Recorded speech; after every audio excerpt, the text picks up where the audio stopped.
Lorsque j'observe toutes les personnes qui étaient avec moi à l'école, surtout en première et terminale, je remarque que la plupart des personnes qui étaient super fortes à l'école, qui ne juraient que par cela, ont eu leur diplôme, mais malgré ça, elles ne travaillaient pas dans le boulot qu'elles avaient espéré. C'est la même chose pour les personnes qui étaient à fond à l'église et qui juraient que par leur religion. Elles finissent par faire tout ce qu'on leur avait dit, mais elles remarquent qu'elles sont quand même malheureuses. Actuellement, les deux font partie de la matrice et malgré le fait que j'essaye de montrer un peu le chemin, j'ai encore des gars qui reviennent et qui voient les choses en surface. Actuellement, c'est sûrement un manque d'intelligence ou sûrement l'éveil n'est pas encore fait, mais il faut savoir que la rétention séminale te rend très intelligent. Pas comme tu le penses et on va voir comment. Car il faut comprendre que dans un monde où le cerveau vide et les ignorants instruits sont complètement convaincus de tout ce qu'ils savent, il faut que nous prenions le bon chemin parce qu'en général, lorsque tu prends ce chemin-là, c'est parce que tu as remarqué que tout cela ne servait à rien. Salut les gars, j'espère que vous allez bien. Alors aujourd'hui, on va parler de quelque chose qui nous rend intelligents, c'est le fait de retenir son énergie, ça vous le savez déjà, mais on va le voir en plusieurs catégories, pas simplement l'intelligence qui nous blende la tête avec des diplômes, des informations qui servent à rien. Actuellement, je n'ai pas encore acheté de voiture grâce aux racines carrées, je ne fais pas de vidéos grâce à la philosophie que j'ai apprise. Bref, vous remarquez que tout ce qu'on vous instruit, tout ce qu'on vous apprend ne sert strictement à rien dans la vie d'adulte, c'est-à-dire que ce soit dans le plan religieux, politique, que ça soit dans les mathématiques, bref, tu remarques qu'il n'y a pas besoin de cela et qu'il y a un autre style d'intelligence qu'il te faut pour performer. Encore une chose qui te prouve qu'on nous a menti dans bien des manières ou qu'on t'a pas dit réellement la vérité, c'est que lorsque tu remarques un spermatozoïde et comment le squelette est fait, tu vois exactement que la queue, c'est la colonne vertébrale et la tête, c'est tout simplement la tête du sperme. Le reste qui est autour, c'est la chair, les muscles et tout ça. Et on va considérer que c'est ta mère qui te l'a donné car c'était l'œuf.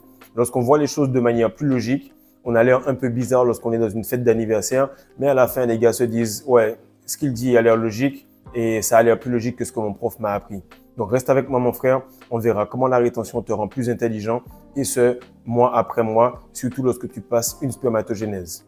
Alors, on va tout simplement commencer par quelque chose qui va peut-être pas plaire à tout le monde, mais en tout cas, vous allez me dire si c'est vrai ou pas. C'est tout simplement que lorsque vous étiez en classe, vous aviez sûrement une fille ou deux qui travaillaient super dur, qui n'avaient quasiment pas de vie sociale, qui avaient des bonnes notes. Et puis après, tu avais beaucoup de gars qui étaient plus ou moins moyens, mais qui avaient quand même les notes pour passer. Et après, tu avais encore quelques filles. Qu'est-ce qui arrive? C'est que la société va te convaincre que les filles sont plus intelligentes ou plus matures que les hommes, etc. Plein de conneries. Alors que lorsque tu arrives à l'école, tu remarques que les femmes sont juste plus réalistes. Elles savent qu'il faut apprendre pour avoir un diplôme, etc. Mais les gars sont pas intéressés par cela parce qu'ils ont beaucoup de testostérone. Ils ont souvent un emploi du temps beaucoup plus rempli. Ils font des fois du sport en club, ils font d'autres choses, ils font de la musique. Bref, tu remarques que déjà très tôt, l'homme comprend que la vie ne sera pas spécialement autour de l'école, mais qu'il faudra qu'il soit bon partout. Maintenant, cela diminue ce côté intellectuel, ce côté geek, mais la plupart des personnes en général remarquent que l'homme a un cerveau beaucoup plus volumineux. Pourquoi? Parce qu'il en aura besoin sur des moments où il va devoir réfléchir vite, alors qu'il y a du danger, alors qu'il y a du stress. Et t'as qu'à regarder les meufs lorsqu'elles jouent au basket, lorsqu'elles jouent au foot ou bien dans une situation où il faut prendre une décision rapide avec un peu d'émotion. Et tu te rends tout de suite compte que le niveau de stress va inhiber la réflexion et va inhiber la capacité à prendre de bonnes décisions. La deuxième chose que tu vas remarquer, c'est que la société va privilégier le QI, le quotient intellectuel. C'est-à-dire qu'on va rester sur des choses qui sont complètement inutiles, comme le fait de savoir la distance de la Terre avec Mars, ou bien comme l'histoire qui s'est passée auparavant. Toutes ces choses-là sont complètement inutiles parce que nous sommes faits pour vivre à l'instant présent, pour vivre de souffle en souffle et de battement de cœur en battement de cœur. À ce moment-là, tu vas voir que malgré cela, ça va quand même augmenter ta capacité à retenir de l'information parce que lorsque tu retiens ton essence, tu retiens de l'information et donc tu retiens de la capacité à retenir plus de choses. Pourquoi? Parce que chaque spermatozoïde vient avec un patrimoine génétique, vient avec, on va dire, de l'espace mémoire de 37,8 mégabits. Donc, lorsque tu perds ton essence, tu remarques que tu oublies beaucoup de choses. Lorsque tu retiens, tu te rappelles de souvenirs très, très, très lointains. Donc déjà, le fait de retenir va te permettre d'avoir une intelligence beaucoup plus poussée. Comme tu le vois dans le film Limitless, Bradley Cooper, lorsqu'il prend la NZT, qui va être l'équivalent de la DMT ou l'équivalent de notre semence, il va tout simplement commencer à se rappeler des cours d'italien qu'il a eu, il va se rappeler d'un tas de choses, alors que sa propriétaire est devant lui en train de lui réclamer le loyer. Qu'est-ce qui se passe? C'est que cette intelligence-là va tout simplement créer des nouveaux liens dans ton cerveau, des nouveaux synapses qui vont permettre d'avoir des informations que tu avais depuis très très longtemps, les ramener sur le moment et te permettre de pouvoir solutionner les problèmes. La deuxième chose, c'est que tu auras le QE, le quotient émotionnel. Et on a remarqué que beaucoup de personnes qui avaient un quotient intellectuel élevé allaient fort à l'école, mais dès qu'il fallait prendre des décisions par la suite pour créer une entreprise ou bien avoir des échelons plus élevés, ils étaient complètement bloqués. Pourquoi? Parce que le QI prenait le pas sur le QE, alors que dans la vie de tous les jours, tu remarques que s'il y a un accident, il y a un problème avec la police, il y a un constat, il y a des papiers, il y a des impôts, des trucs à créer, à faire, tu vois qu'il y a beaucoup d'émotions qui sont en jeu et ce sont plutôt les personnes qui ont de l'émotion sous contrôle qui vont pouvoir aller plus loin. Et ça, en termes de rétention, tu remarques que très très tôt, si tu n'es pas en contrôle de tes émotions, tu vas tout de suite perdre cette semence-là. C'est à ce point que tu commences à accumuler QI et QE et que tu progresses énormément par rapport aux personnes qui ne se retiennent pas ou aux personnes qui sont tout simplement lambda. Troisième chose encore, c'est le quotient social. Ça, c'est vraiment le plus important, je pense, et c'est ça qui va te permettre de faire beaucoup d'argent. Parce que lorsque tu as le QI, tu retiens des informations, ensuite tu as le QE, tu contrôles tes émotions. Du moment où tu as le quotient social, c'est que tu comprends exactement comment communiquer, avec qui communiquer, quel ton de voix prendre. Et ça, on te l'apprend souvent en vente, en leadership, on te l'apprend dans bien des choses, mais avec la rétention, que tu sois timide ou que tu sois extraverti, que tu sois quelqu'un qui est plutôt réservé, que tu sois quelqu'un qui ait l'habitude de côtoyer beaucoup de personnes, peu importe le niveau que tu avais avant la rétention, lorsque tu te retiens, tu remarques que ton quotient social augmente. Il devient même du QS, on va dire, au niveau du quotient spirituel. Parce que tu ressens les énergies des gens, tu sais exactement quel mot, quel ton de voix, quelle posture, quoi dire, quoi faire. Pourquoi? Parce que tu as beaucoup d'informations qui te viennent en même temps. Ces informations sont tellement subconscientes qu'elles deviennent conscientes à un certain point où tu sais exactement ce que la personne fait, quand elle s'est touchée peut-être, même savoir si c'est quelqu'un qui est fâché ou pas, de colérique avant même qu'elle ait parlé. Et ça te donne un avantage tellement fort que la plupart du temps, si tu n'arrives pas à utiliser le QE, c'est-à-dire qu'on ne voit pas ça sur ton visage, les gens vont automatiquement sentir que tu les vois. Et le fait de se sentir observé alors qu'on a toujours eu ce jardin secret, qu'on a toujours pu se cacher, va rendre les gens un peu farouches à tes côtés. Ils vont être gênés, ils vont même se cacher ou tout simplement, ils vont commencer à se dire « t'es bizarre toi, t'as quelque chose, t'as un truc ». Et ça, c'est quelque chose auquel il faut que vous fassiez attention pour que vous puissiez maintenir cette capacité à avoir un quota d'avance sur les autres. Et quatrième chose, c'est le quotient d'adversité. Et ça, c'est lorsque tu arrives à un point où tu as passé peut-être 6 mois, 9 mois et tu passes par des difficultés, mais tu vois que lorsque tu as une envie sur le point de vue du début, au niveau des émotions, à peu près 3 semaines à 1 mois en rétention, tu te retiens et le lendemain, tu te sens plus apaisé. Après, tu as un pic de colère sur la route sur quelqu'un et tu te sens un peu aigri à un point où tu vas exploser, mais tu fais quand même le choix de te retenir. Et là, tu vois que par la suite, ça passe. Et là, ça va t'aider à forger tout simplement ce quotient d'adversité lié au quotient émotionnel. C'est-à-dire qu'il va t'arriver beaucoup de choses et tu vas commencer à comprendre que l'univers fonctionne sur 2 plans. Des fois, ça va bien, des fois, ça va mal. Peu importe, ça ne dure pas. Et c'est là que tu deviens vraiment viril, vraiment masculin, car tu vis pour ces moments, car tu sais que derrière chaque moment, chaque difficulté, chaque émotion, chaque relapse, chaque moment où tu vas tout simplement gagner tes bénédictions avant la phase de pression et de stress, alors tu deviens une meilleure personne. Et cette phase d'adversité-là, elle t'aide surtout lorsque tu veux faire des choses de haut niveau. Car tu l'as remarqué, le QI, le QE, le QS, puis ensuite le QA, ce sont des choses qui vont tout simplement trier les personnes. Et lorsque tu vas voir cela, la personne qui est à fond dans les choses religieuses ou à fond dans les diplômes ou à fond dans les choses traditionnelles a déjà perdu au niveau des 2 premiers QI et QE. C'est par la suite que les champions se révèlent et deviennent extrêmement bons. Et il est important d'acquérir tout cela parce que lorsque tu vas être à côté des personnes qui, de toutes les façons, sont pas très loin de toi parce qu'elles ne se retiennent pas, elles ne vont pas valider ton message et tu seras la risée de ces personnes. Donc, ton but, c'est d'aller complètement à fond pour faire en sorte que tu puisses être 2-3 crans au-dessus et qu'on ne puisse pas te toucher. Et pourquoi je dis ça? C'est parce qu'en général, lorsque tu es à l'école, les personnes qui ont, par exemple, disons, 16 ou 17 sur 20, ce sont des personnes qui vont directement être employées. Pourquoi? Parce qu'elles sont employées par des personnes qui ont peut-être 12 ou 11. Les personnes qui sont à fond dans l'école sont des personnes qui vont tout simplement réfréner leur caractère, réfréner leur façon de penser et faire tout exactement comme on leur a dit. Et qui veut dire que le plus loin tu vas à l'école, le plus loin on peut t'apprendre des choses et le plus loin tu ne réalises pas que ça ne sert à rien.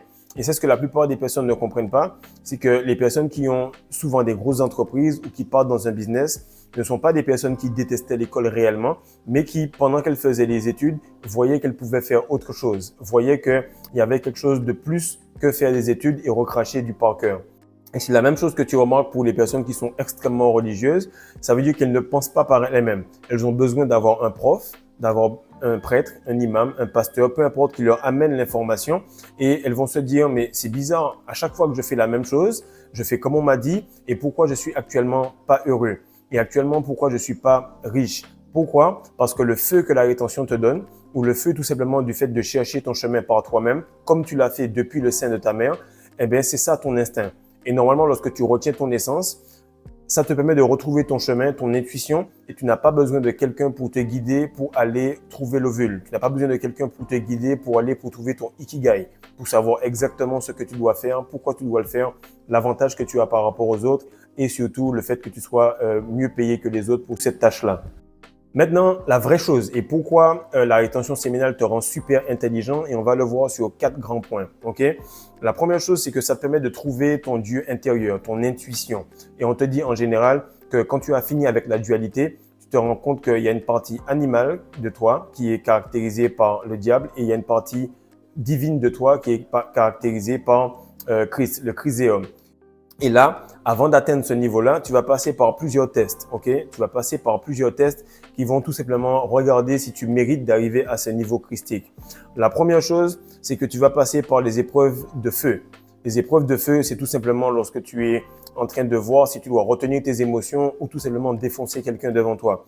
Ça va te permettre d'être sous contrôle, de faire attention, parce que le feu, il est là pour purifier, il est là pour tout simplement te faire passer à une autre étape pour les choses et les immondices qui sont autour de toi. Lorsque tu prends de l'or et que tu l'éprouves par le feu, comme il est écrit dans la Bible, eh bien, il devient beaucoup plus raffiné. Pareil pour le café, pareil pour plein de choses. Et tu remarques que le feu est là pour enlever les choses qui vont te peser et qui vont t'empêcher de t'élever. Donc, lorsque tu veux t'élever, tu dois renoncer à la graisse qui te pèse, que ce soit spirituellement et que ce soit physiquement. La deuxième chose, c'est que tu auras les tests au niveau de l'air. L'air, ça va être le côté où tu auras quelque chose, comme ce qui m'arrive actuellement. Tu as une manifestation, elle est en train de venir, tu as tous les signaux qui sont au vert, et puis là, tu as un petit endroit où ça ne va pas. Et pas que ça ne va pas, mais c'est simplement en train de patienter. Ça te fait voir si réellement tu es OK et si tu es en train de voir qu'il y a des choses invisibles, des forces invisibles qui sont en train de t'aider. Et c'est là que l'air va prendre tout simplement son avantage. C'est là qui va te permettre de lâcher prise, qui va te permettre d'avoir du détachement et te permettre surtout de ne pas rester attaché à la chose finale. Lorsque tu es attaché au fait de coucher avec la fille, automatiquement tu perds le date, tu perds la fille, tu perds tout.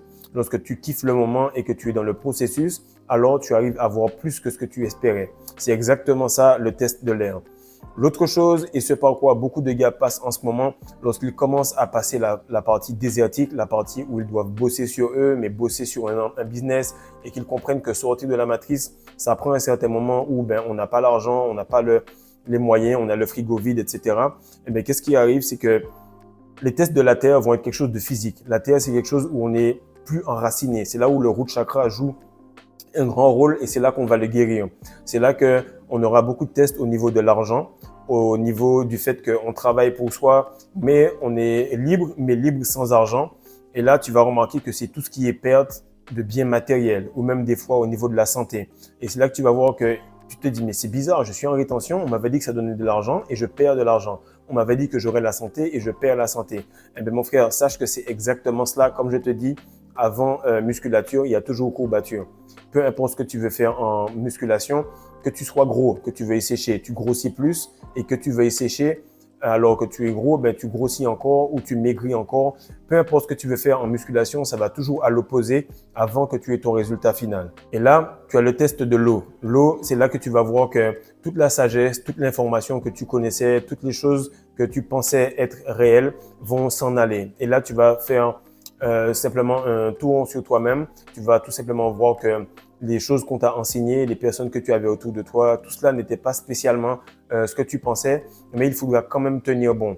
Et lorsque tu auras passé les 4 phases qui vont être souvent plus intenses sur la chose qui te manquait, tu vas voir que tu vas atteindre un niveau et tu vas être beaucoup plus intelligent. Et c'est là qu'on va dire que tu auras le QS. que tu vas te détacher de la chair, que tu comprendras exactement que tout ce que tu as, toutes les attentes vont simplement être là pour t'amener à un niveau. Et lorsque tu auras eu ces manifestations-là, ça voudra simplement dire que tu es arrivé à ce niveau-là. Et ces tests, en fait, ils viennent pour te donner ce GPS, te faire comprendre que tu es arrivé sur Terre par toi-même. Donc, tu vas aussi comprendre cette Terre par toi-même. Et c'est ce qu'on appelle l'intuition. Intuition pour guide, int pour intérieur. Et toutes les personnes qui cherchent à l'extérieur finissent déçues. Que ce soit à l'école, que ce soit dans la religion, que ce soit dans la politique, peu importe. God is within. Et c'est à l'intérieur de toi que tu vas trouver toutes les solutions, que tu vas trouver tous les chemins qui sont bons à ton développement. Et comme je dis souvent, de la même façon que tu as trouvé le chemin à l'intérieur, si tu retiens ces millions-là, ils vont t'aider à trouver le chemin ici. Donc, partage ça, mon frère, like, surtout abonne-toi et fais en sorte de ne pas perdre cette énergie-là, car à chaque fois que tu perds cette énergie-là, tu perds confiance en toi, tu perds le chemin et tu perds toute cette spermatogénèse que tu as là. Donc, actuellement, le e-book est toujours là. Si tu as besoin d'aide, fais en sorte de te le procurer pour que tu puisses maintenir ta rétention séminale de la meilleure des façons possibles. Peace.